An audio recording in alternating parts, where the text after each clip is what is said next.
Chers amis, bonjour.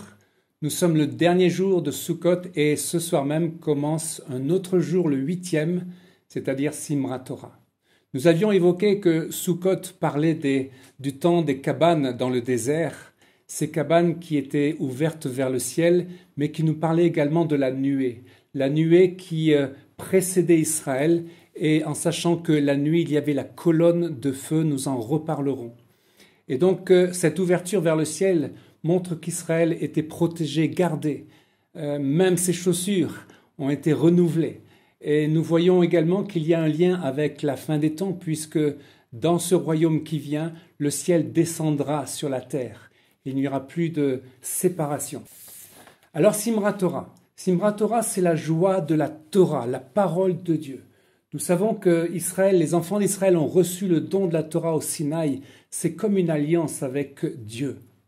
Et nous comprenons que la parole, c'est l'essentiel, dans le sens où dès Genèse 1, nous voyons que cette parole est sortie de l'univers, sortie de Dieu. Et elle a crié que la lumière soit. C'était au milieu du chaos, du tohu-bohu.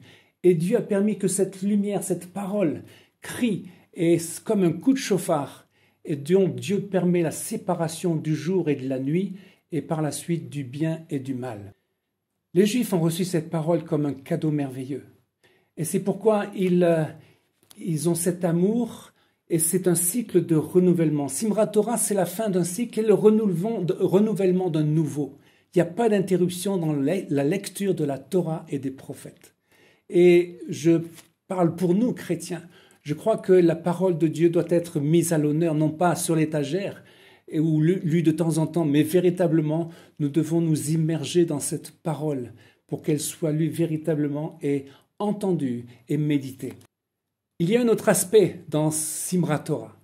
On appelle ça les hakafot, c'est-à-dire les danses autour. Autour de quoi? La bima. La bima, c'est l'estrade où était proclamée la parole de Dieu, la lecture, bien sûr, de la paracha et des commentaires. Et donc, cette bima a quelque chose d'important. C'est le centre de la synagogue.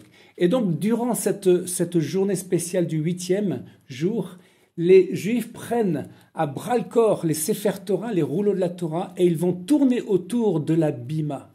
Et c'est quelque chose d'extrêmement émouvant de voir cet amour qu'ils portent à la parole de Dieu, ces Sefer Torah qui sont encore dans leur étui, et ils vont danser avec exubérance.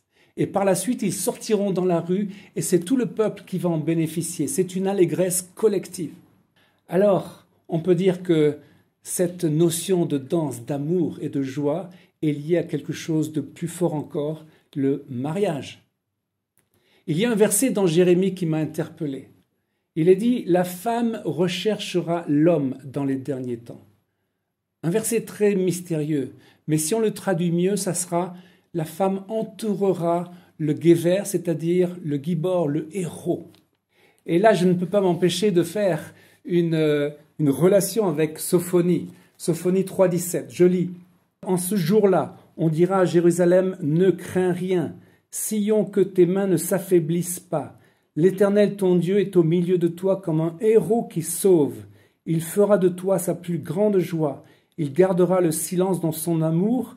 Il aura pour toi des transports d'allégresse. » N'est-ce pas une déclaration d'amour?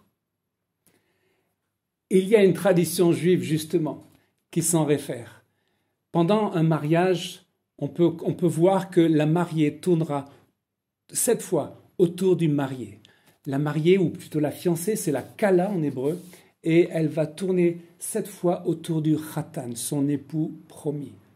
Et c'est exactement la partie prophétique qui nous intéresse, qu'à la fin des temps, Israël va rencontrer son khatan, son époux. Et en tant que chrétiens, nous devons être ses amis qui le soutiennent et qui l'aident à ce face-à-face. Un autre aspect de Sukkot, c'est que Sukkot est lié à la reconstruction du temple. Nous voyons dans Esdras et Néhémie.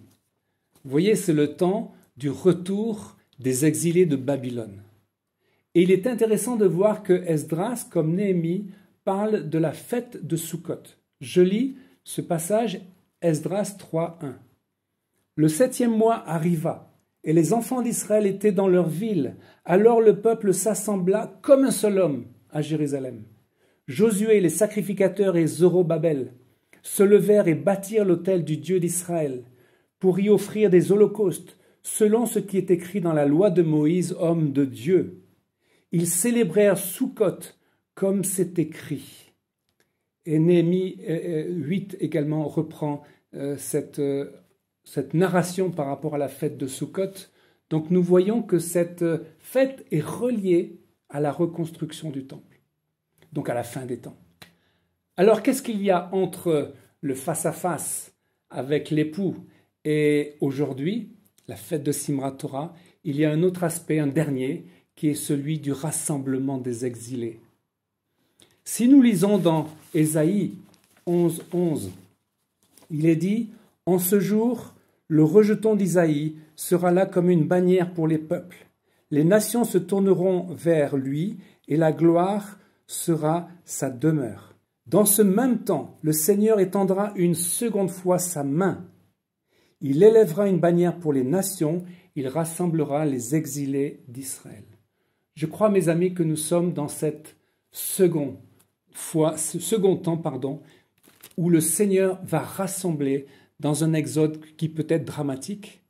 Nous savons que le premier exode, ou la première alia, est intervenue à la fin du 19e siècle, dans les années 1880. Ça correspond à 140 ans, 2 fois 70 ans. Et nous croyons que nous sommes dans cette deuxième partie, l'exode final, l'alia finale. Et nous devons être participants dans cette alia en tant que chrétiens, pour les soutenir, pour prier et intercéder. Je terminerai en lisant un passage également d'Ésaïe. Ésaïe 10, 17. « La lumière d'Israël deviendra un feu et son sein une flamme qui consumera et dévorera ses épines et ses ronces en un seul jour, qui consumera corps et âme. » Je crois que c'est un verset extrêmement important, prophétique, qui nous parle de la colonne de feu, justement. Parce que Dieu va intervenir d'une manière très claire pour permettre que la confusion disparaisse, pour permettre que le mal disparaisse, soit consumé, et que nous voyons clair. Et en tant que chrétiens, nous ne pouvons que remercier que la présence de Dieu est déjà en nous, et nous pouvons l'adorer tel quel. Nous pouvons déjà le voir face à face, mais c'est à nous aussi qu'il convient de rester dans cette présence. Il a été rapporté que pendant le temps des camps de la mort à Auschwitz, par exemple, lorsque c'était la fête de Soukhot, les Juifs savaient exactement. Et donc, ils voulaient obéir au commandement de l'Éternel. Et bien sûr, au lieu de Torah, ils prenaient une pierre et ils se mettaient à danser. Et une deuxième histoire, lorsque des enfants sont partis pour une chambre à gaz, ils n'avaient ni vêtements ni rien du tout. Et ces jeunes, ils ont dit, mais nous devons également fêter Soukhot. Et n'ayant rien, il dit, nous danserons avec Dieu.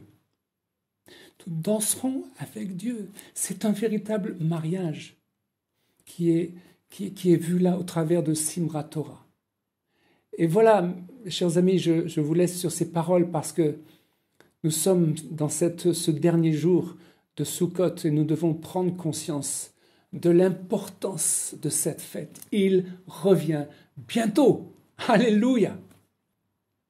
Chers amis, au revoir et donc à une prochaine fois pour un direct de Jérusalem.